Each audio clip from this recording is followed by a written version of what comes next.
नमस्कार, स्वागत है आपका हमारे इस विशेष कार्यक्रम में। दर्शकों, जैसा कि हम सभी जानते हैं कि विधि व्यवसाय में अभी तक जो पुरुषों का वर्चस्व रहा है उसमें अब धीरे धीरे महिलाओं का भी प्रवेश हो रहा है। चाहे वो जिला न्यायालय हो, चाहे वो उच्च न्यायालय हो या उच्चतम न्यायालय हो, महिलाएं अब विधि व्यवसाय के क्षेत्र में भी तेज़ी से आ रही हैं और वो बेहतर कार्य भी जो है कर रही हैं। आज हम एक ऐसे ही महिला से बातचीत करेंगे जो दीवानी कचहरी गोरखपुर में विधि व्यवसाय करती हैं और युवा हैं, और वो किस तरह से अपने आप को इस क्षेत्र में स्थापित करके और किस तरह से वो बेहतर तरीके से विधि व्यवसाय संपादित कर रहे हैं, उसी पर आज हम बात करेंगे और इनके जीवन वृत्त पर भी हम बात करेंगे। इनका नाम है बीना दुबे। बाकी ये अपना परिचय खुद बताएंगे। तो बीना जी, आपका हमारे कार्यक्रम में स्वागत है। नमस्कार। बीना जी, जैसा कि हमने बताया, आपका नाम तो मैंने बता दिया जी, बाकी आपको बताना है।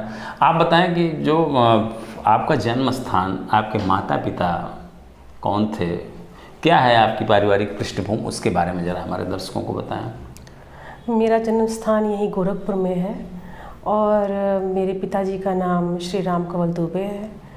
मेरी माताजी का नाम श्रीमती जनक नंदिनी। और मेरी पढ़ाई लिखाई सब यहीं गोरखपुर में ही हुई है। मेरे पिताजी का देहांत हो चुका है और मेरी माताजी जीवित हैं। अच्छा, आपके परिवार में और कौन कौन से लोग हैं आपके अलावा? मेरे परिवार में मेरे अलावा मेरी 2 छोटी बहनें हैं।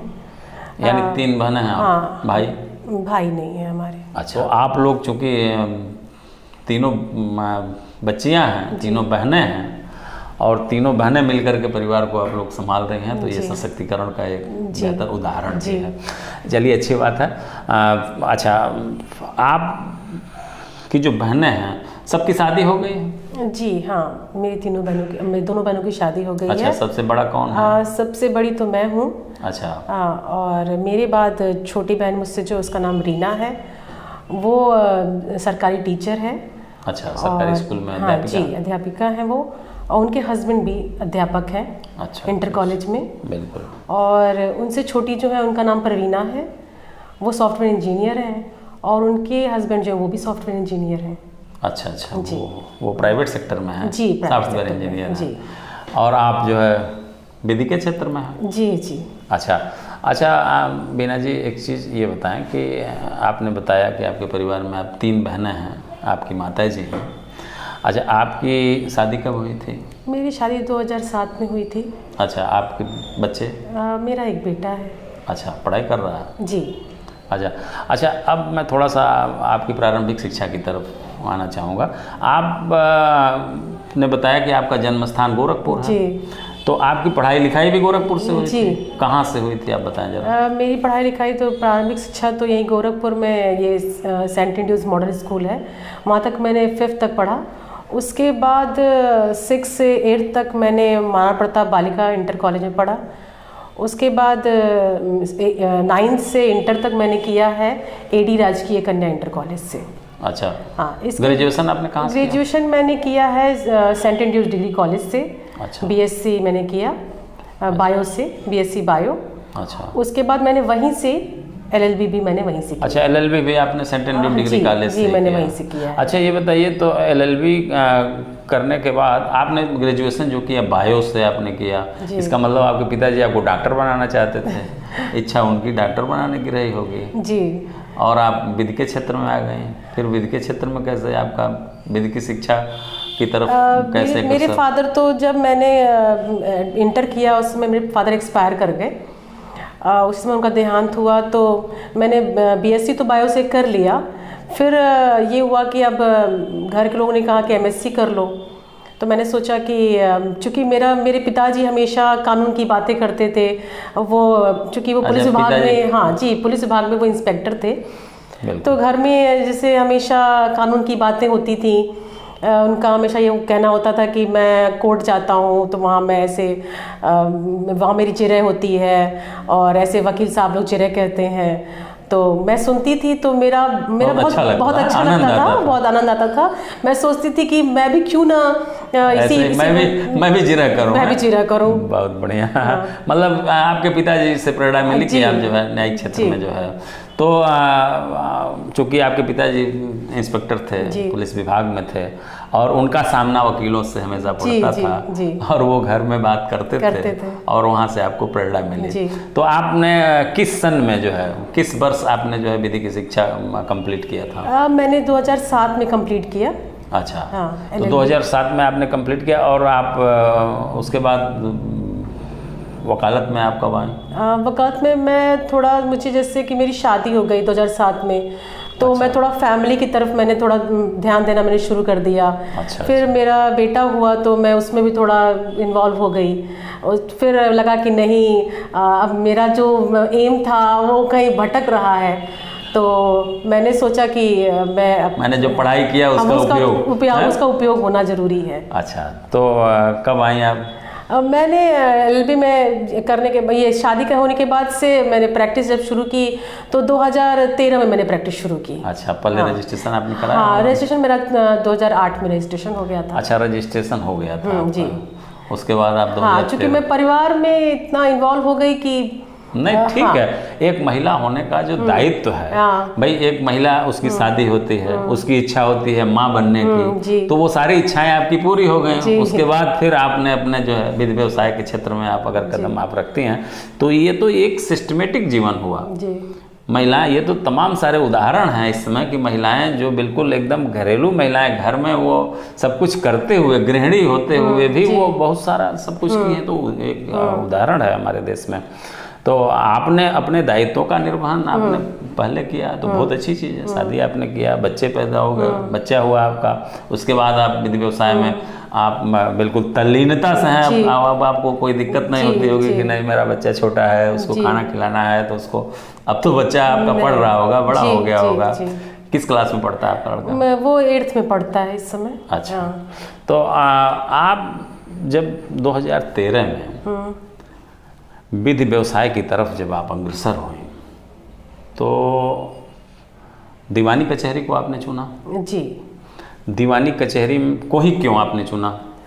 आप प्रैक्टिस सिविल साइड से करते हैं या फौजदारी? जी, मैं सिविल साइड से करती हूँ। तो दीवानी को आपने क्यों चुना? आखिर क्या है इसके पीछे का जो है आपका रहस्य? जब मैं जब पूरी तरह से मैंने तैयारी कर ली कि मैं अब प्रैक्टिस में उतरूँगी, तो मैं जब प्रैक्टिस करने के लिए कचहरी गई तो मेरा सबसे पहले मेरी मुलाकात श्री वीरेंद्र बहादुर खरे से हुई। काफ़ी वो सिविल मामलों के बहुत बड़े अधिवक्ता हैं। बिल्कुल।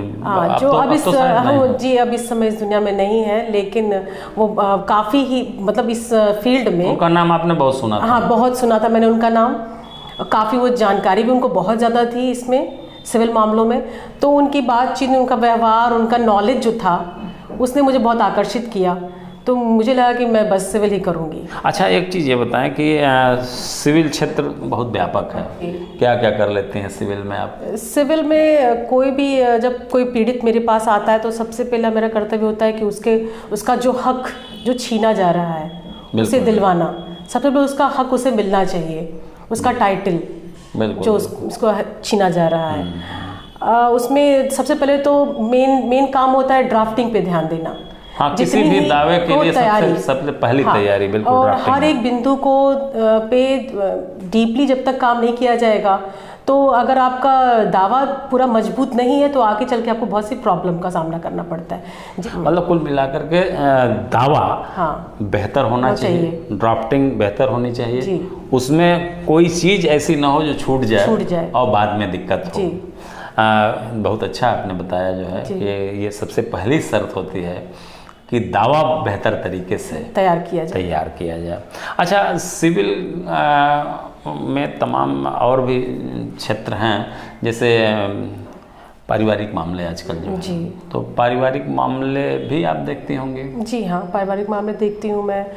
घरेलू हिंसा के मामले हैं, ये सब जो महिलाओं के उत्पीड़न के मामले हैं, महिलाओं से संबंधित मामले, पारिवारिक मामले अधिक जो उसमें आते हैं जी। तो पारिवारिक मामले को भी आप करती हैं? जी। अच्छा, तो कोई अगर महिला अगर पीड़ित अगर आपके पास आती है तो क्या आप उसको उपचार दिलवाते हैं? कोई पीड़ित महिला मेरे पास आती है तो मैं पहले ये देखती हूँ कि उसे, चूँकि हर महिला आर्थिक रूप से उसे पहले कमज़ोर बनाया जाता है। सबसे पहले तो वो आर्थिक रूप से परेशान रहती है, तो उसके लिए 125 CRPC का दावा, भरण पोषण का दावा, और दूसरा घरेलू हिंसा का दावा, इन सब तरीकों से उसे रेमेडी दिलाने की कोशिश किया जाता है उसे। बिल्कुल बिल्कुल। अक्सर ये देखा जाता है कि महिलाएं जो है, महिलाओं के अधिकारों का हनन घरों में बहुत होता है जी, और महिलाएं पीड़ित होती हैं। बहुत कम महिलाएं मुखर होकर के घर से बाहर निकल कर अपनी बात कहने की साहस पैदा कर पाती हैं। ऐसी स्थिति में आपका दायित्व बन जाता है कि अगर कोई ऐसी पीड़ित महिला आपसे मिलती है तो सबसे पहले तो उसके भय को उसके अंदर से आप ख़त्म करें जी, और उसके बाद उसके अंदर ये एक ताकत आप पैदा करें कि वो अपनी बात, अन्याय के खिलाफ वो लड़ सके और उसमें आप उसका सहयोग कर सकें। तो क्या इन सब दायित्वों का आप निर्वहन करते हैं? जी, सबसे पहले मेरे पास कोई महिला आती है तो मैं उससे यही कोशिश करती हूँ कि उससे ना लड़ना पड़े, मैं उसे न्यायालय में ना आना पड़े। मध्यस्थता के द्वारा मैं सोचती हूँ कि वो अपने परिवार में जाए और रहे और उसका मान सम्मान और जो भी अधिकार है उसे वापस मिल जाए। कोशिश यही रहती है, सुलह समझौते के प्रयास होता है। तो सुलह समझौता आप अपने सीट से ही शुरू कर देते हैं? जी हाँ, पहले मैं अपनी सीट से शुरू करने की कोशिश करती हूँ कि यहाँ ही से निपट जाए तो बहुत अच्छा। बिल्कुल बिल्कुल। हाँ, उसे आगे परेशानियों का सामना ना करना पड़े। बिल्कुल। किसी परिवार, कोई भी परिवार हंसे खेले खुश रहे, सबसे पहला दायित्व तो यही है हमारा। बिल्कुल बिल्कुल।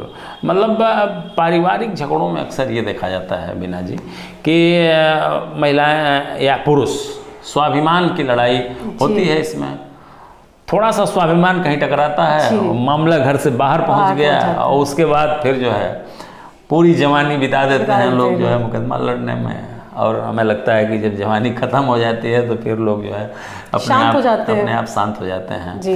तो इस दृष्टि से बहुत अच्छा है कि आप अगर सुलह समझौते का एक माध्यम अगर आप बना रहे हैं अपने तख्ते से, तो ये बहुत अच्छा, पहला न्याय आप वहीं जो है उसे प्रदान कर दे रहे हैं जी। अच्छा, तो क्या आप कहेंगे ऐसी महिलाओं से जो, या ऐसे पुरुषों से जो अपने थोड़े से स्वाभिमान के लिए अपनी पारिवारिक सुख और शांति को जो है वो अशांत कर देते हैं? मैं महिलाओं से यही कहना चाहूँगी कि छोटी छोटी बातों को बहुत बड़ा नहीं बनाना चाहिए और जहाँ तक हो सके पुरुष को भी थोड़ा महिलाओं का सम्मान करना चाहिए। कितना भी हो तो रेलगाड़ी तभी दौड़ती है जब दोनों पटरी पे दोनों पहिए चल रहे होते हैं। मतलब एक पहिया उतर जाए तो ट्रेन जो है वो रुक जाएगी।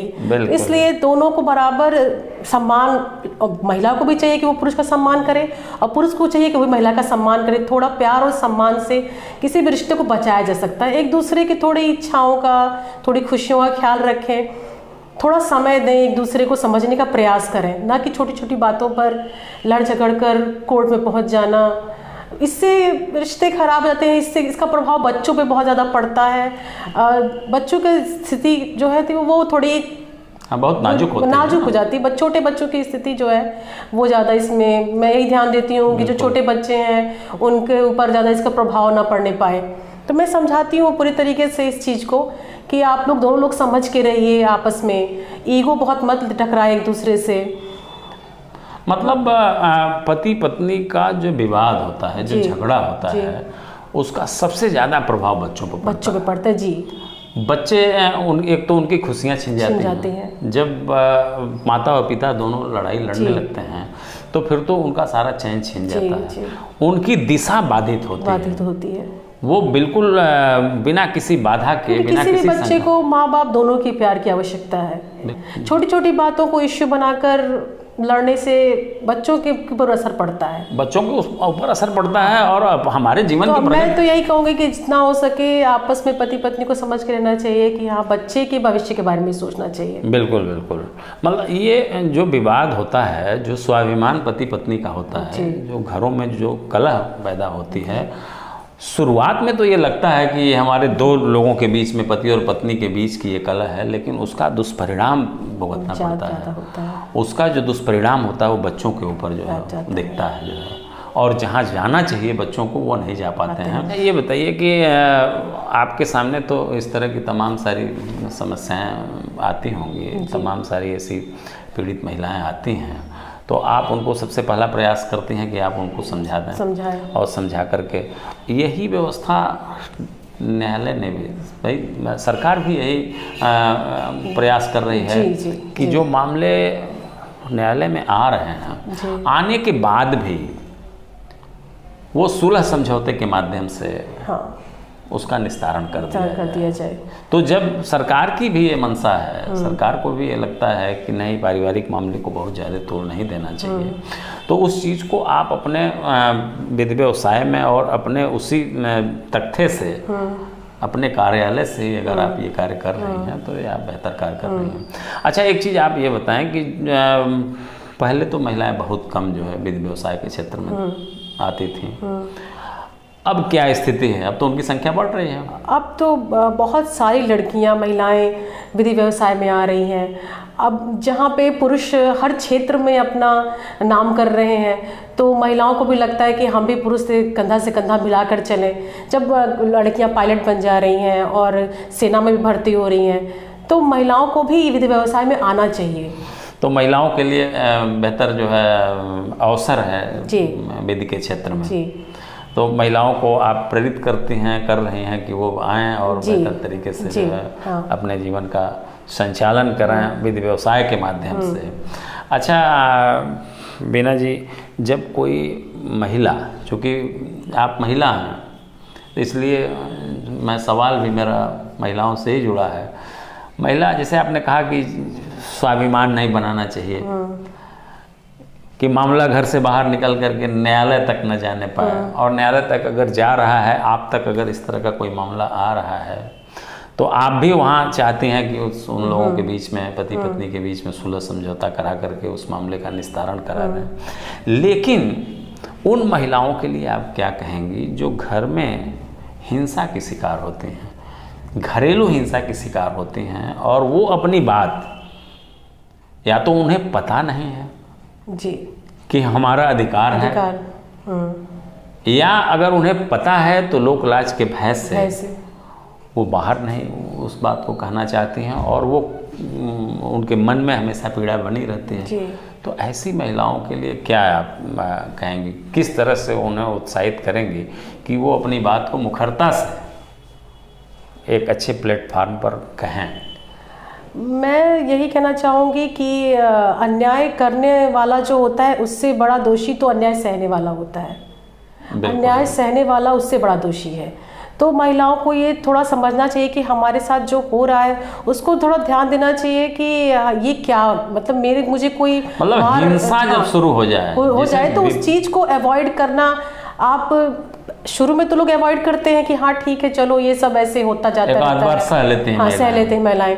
लेकिन जब उसी का रिपीटिशन शुरू हो जाता है तो फिर आपकी उसमें बहुत कुछ परेशानियां आती हैं। जैसे आप बच्चे देख रहे हैं मार खाते हुए, तो या फिर आप खुद भी हेल्थ प्रॉब्लम्स हो जाती हैं, हेल्थ प्रॉब्लम्स बहुत सी आ जाती हैं, महिलाएं भी और भी देख रही हैं। तो इन सब चीज़ों से आपको बाहर निकलने की कोशिश करनी चाहिए। महिलाओं को ये चाहिए कि हाँ ठीक है एक दो बार अवॉइड किया, लेकिन उसके बाद उस पर थोड़ा ध्यान देना चाहिए कि जो मेरे साथ हो रहा है ये क्या हो रहा है, सही हो रहा है कि गलत हो रहा है। सही गलत का फ़र्क पता करना चाहिए। गलत हो रहा है तो उसके लिए आगे बढ़ने की कोशिश करनी चाहिए, मतलब अन्याय के खिलाफ आवाज़ उठानी चाहिए। इसके लिए व्यवस्था है, कानून है जी। घरेलू हिंसा अधिनियम इसीलिए बनाया ही गया है जिससे कि महिलाओं को न्याय मिल सके, घरेलू हिंसा से उनका बचाव हो सके। कोई महिला अगर वो इंजर्ड है तो उसको चिकित्सीय सहायता दी जाती है, उसको अनुतोष भी मिलता है। उसके लिए रेमेडीज़, बहुत सारी रेमेडीज़ दी गई हैं घरेलू हिंसा में, उनके आवास की व्यवस्था की गई है। कोई किसी के ऊपर, जीवन सबका अनमोल है, चाहे वो महिला हो चाहे पुरुष हो। बिल्कुल बिल्कुल बिल्कुल। अच्छा ये बताइए कि जो पारिवारिक मामलों पर ही हम चूँकि सवाल आपसे कर रहे हैं, तो पारिवारिक मामलों में सबसे महत्वपूर्ण कारण होता है जो अगर मैं ये कहूँ कि पुरुष इसके लिए जिम्मेदार है या महिला जिम्मेदार है, तो आप क्या कहेंगे? जी देखिए, कहीं कहीं पुरुष जिम्मेदार और कहीं कहीं महिलाएं भी जिम्मेदार होती हैं। मैं ये नहीं कहूँगी पुरुष ही दोषी हैं, क्योंकि कहीं कहीं कुछ केसेस में ये देखा जाता है कि सास जो है वो परेशान कर रही है, और कहीं कहीं ये भी होता है कि बहू परेशान कर रही है। तो मैं ये नहीं कहूँगी कि हाँ सिर्फ पुरुष ही दोषी है, महिलाएं दोषी नहीं है। कहीं कहीं मतलब अनुपात कम होगा, महिलाओं का अनुपात कम है पुरुषों। अच्छा, आप तो अशिक्षा का इसमें कितना रोल है? अशिक्षा का इसमें मैं तो जो समझती हूँ कि अशिक्षा का बहुत बड़ा रोल है। अशिक्षा का रोल अगर देखा जाए तो हर जगह, चाहे वो घर हो चाहे बाहर, अगर आप शिक्षित नहीं है तो आपके साथ अन्याय हो रहा है। तो शिक्षा तो सबसे बड़ी चीज है। मतलब अगर आप शिक्षित नहीं है तो जान नहीं पाते हैं कि आपके साथ जो अन्याय हो रहा है इसका प्रतिकार हम कैसे करें। शिक्षा सबसे बड़ी चीज है। इस देश में सबसे ज्यादा जरूरी ध्यान देना चाहिए, शिक्षा पर ही देना चाहिए। जो सबसे जरूरी काम, बेसिक चीज जो है वो शिक्षा है, शिक्षा। अच्छा, एक चीज और है वीना जी, जैसे जो आजकल एकल परिवारों का जो चलन बढ़ा है, उसमें जो पारिवारिक संस्कार हैं जी, जो पहले जो संयुक्त परिवार में बच्चों को एक पारिवारिक संस्कार मिलता था जी, उस संस्कार का कहीं अभाव हुआ है जी, और इसकी वजह से इस तरह के तमाम सारे अपराध बढ़े हैं। क्या कहेंगे आप? जी हाँ, मैं इसको सपोर्ट करती हूँ, क्योंकि जब संयुक्त परिवार हुआ करते थे तो उसमें दादी हैं, बाबा हैं, चाचा हैं, तो वहाँ पर सब लोग कुछ ना कुछ अपना संस्कार देने की कोशिश करते थे। एक बच्चे को पूरा संस्कार मिलता था हर बड़े से। यहाँ पे एकल परिवार में ये होता है कि माँ बिजी है, पिताजी भी बिजी हैं और बच्चा अकेला है। अब वो जो भी या तो क्रेच में उसका पालन पोषण हो रहा है, तो बच्चा क्या सीख रहा है इस चीज़ पे माँ बाप उतना ध्यान नहीं दे रहे हैं। पहले जो संयुक्त परिवार हुआ करते थे तो सब लोग मिलकर देखते थे, तो उससे बच्चे के भविष्य जो था वो अच्छा होता था, उसको संस्कार अच्छे मिलते थे। हर दादी बाबा हैं, सब लोग कुछ ना कुछ अपना जो भी योगदान देते थे उसमें। बिल्कुल बिल्कुल, मतलब सबके ज्ञान का जो सबके अनुभव का लाभ जो है बच्चे को मिलता था, बच्चे को मिल जाता था, जो एकल परिवारों में नहीं मिल पाता है। यानी एकल परिवार में अगर हम हैं तो इस बात का ध्यान देना चाहिए कि हम अपने बच्चों को सुसंस्कार बनावें और उनके अंदर वो सारे गुण प्रविष्ट करें जिससे वो एक बेहतर मानव बन सकें। तो आप, अच्छा एक चीज़ और आप बताएं, चलते चलते मैं एक सवाल और आपसे जानना चाहूँगा कि पुरुषों में अक्सर देखा जाता है कि बहुत अच्छा पढ़ा लिखा व्यक्ति है, बहुत अच्छी नौकरी कर रहा है, लेकिन उसकी एक आदत हो जाती है, जैसे शराब पीने की आदत हो गई। तो शराब पीने की आदत जब बन जाती है तो वहाँ से चिंतन उसका प्रभावित होता है और वो घर में आकर के जितने भी बाहर की जो खुराफात होती है वो घर में आकर के शुरू कर देता है। और घर में वहाँ से माहौल जो है, बहुत पढ़ा लिखा व्यक्ति भी, जैसे आपने कहा कि अशिक्षा जो है इसका बहुत बड़ा कारण है, लेकिन हम इस बुराई की तरफ आपका ध्यान मैं दिलाना चाह रहा हूँ। कितना योगदान है इसमें कि जब शराब पी करके जब व्यक्ति घर में आता है और अपने बच्चों में जो है तमाम सारी उलझन है, तमाम सारे तकरार शुरू होते हैं, इसका कितना बड़ा योगदान है, क्या बताएंगे आप? अब इसमें यही है कि संगति का असर, आपकी संगति कैसे लोगों के साथ है, आप किसके साथ उठते बैठते हैं, कहाँ आप रहते हैं, वो माहौल कैसा है, उसका बहुत ज़्यादा असर पड़ता है। और कहीं ना कहीं ये थोड़ा बहुत संस्कारों का भी मैं कहूँगी, संस्कारों की थोड़ी कमी, थोड़ा बच्चों पर शुरू से थोड़ा ध्यान की कमी, ये भी मैं कहूँगी। और थोड़ा बाहर निकलना, बाहर का माहौल जो है वो आजकल थोड़ा अलग टाइप का है। उसमें अगर आप स्वयं इंसान अपने मन मस्तिष्क पर अगर लगाम नहीं लगाएगा तो आपके यार दोस्त जो है बहुत से ऐसे हैं जो कि आपको गलत दिशा में लेके चले जाते हैं। अच्छा, एक चीज़ मैं बताऊं कि इसमें कहीं न कहीं जो है, जैसे आपने कहा कि संस्कारों में, तो इसमें चूँकि कोई बच्चा माँ के पास अधिक समय तक रहता है जी, ये सही है कि बहुत सारी माताएं हैं जिनको, या सारी माताओं को मैं कहूँ, उनके अंदर ये सब व्यसन का जो जिससे शराब पीने की आदत, सिगरेट पीने की आदत, ये महिलाओं में नहीं होती है या बहुत कम होती है। ये तो पुरुषों में इस तरह की समस्याएं आती हैं, बाहर से वो जो है अपना जो उनकी संगत का असर आपने जो बताया उसकी वजह से वो जो है प्रभावित होती हैं। लेकिन लालन पालन में महिलाएं, लगता नहीं आपको कि कहीं वो गलती कर जाती हैं? बहुत लाड़ प्यार दुलार में जी, जो है जी बिल्कुल कहीं बच्चे एक सूत्र है, मैं बता दूं आपको, जी, जी। चाणक्य का एक सूत्र है, उसमें एक श्लोक में उसने कहा है कि लालेत 5 वर्षाण 10 वर्षाण ताड़ते प्राप्ते खोड़से वर्षे पुत्रम मित्रम माचरे। चाणक्य का ये सिद्धांत है कि बच्चे का जो लालन पालन है वो 5 साल तक होना चाहिए। 5 साल के बाद 10 साल तक ताड़न होना चाहिए। 10 वर्षेन ताड़ते प्राप्ते खोड़से वर्षे, यानी जब 15 साल का लड़का पूरा हो जाए और 16वें साल में प्रविष्ट कर जाए तो पुत्रम मित्रम माचरेत, यानी फिर पुत्र को मित्र की तरह ट्रीट करना चाहिए, उसे मित्र बना लेना चाहिए। तो ऐसी स्थिति में ये माना जाता है बेहतर संस्कार। जी। लेकिन लालन पालन तो ठीक है 5 साल तक, लेकिन जो ताड़न का समय है 15 साल, उसमें उसी में महिलाएं या माता पिता दोनों मिलकर के वहाँ गलती करते हैं, थोड़ा सा वहाँ मिस्टेक कर जाते हैं। और बाद में जब लड़का 16 साल का होगा तब उसके ऊपर अनुशासनात्मक शुरू करेंगे, तब वो बात नहीं मानता है। तो इसको किस तरह से आप अपने शब्दों में बताएंगे? आप बताइए हमारे दर्शकों को थोड़ा लालन पालन। जैसे मैंने अभी संस्कार की बात की और ये बात की कि जो बाहर का माहौल है, इसके अलावा अनुशासन एक बहुत बड़ी चीज़ है। एक इंसान के जीवन में अगर अनुशासन है तो वो इंसान गलत रास्ते पे थोड़ा जाने से डरेगा अगर वो अनुशासन में रहता है। थोड़ा अनुशासन में बच्चों को रखना चाहिए। बच्चों को ही क्या, हर किसी को अनुशासन में रहना चाहिए। शुरुआत तो वहीं से होती है, वही बच्चा अनुशासन का जहाँ पे अनुशासन में जहाँ कमी आती है, फिर बच्चे हो बड़े हो कोई हो, मैं ये नहीं कहूँगी बच्चे ही, अनुशासन में कमी आते ही थोड़ा लोग दिशा बदल जाती है लोगों की। तो जहाँ तक हो सके जो आपने बताया कि 10 सिस्टम जो आपने बताया, चाणक्य का जो सूत्र आपने बताया, उसमें जहाँ पे ताड़न है वो बहुत सही कहा गया है। बिल्कुल। इस चीज को मैं कहूँगी कि अनुशासन जो है वो भी बहुत बड़ी, इसको आत्मसात करना चाहिए सभी को। बिल्कुल।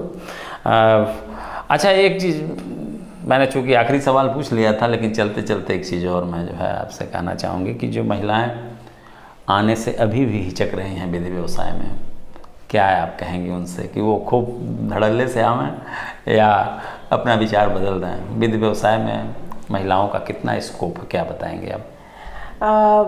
विधि व्यवसाय में आने से महिलाओं को डरना नहीं चाहिए। इसमें तो बहुत अच्छा है, यहाँ पे तो हमें अपने कानून के बारे में जानकारी मिलती है कि हाँ कानून क्या है।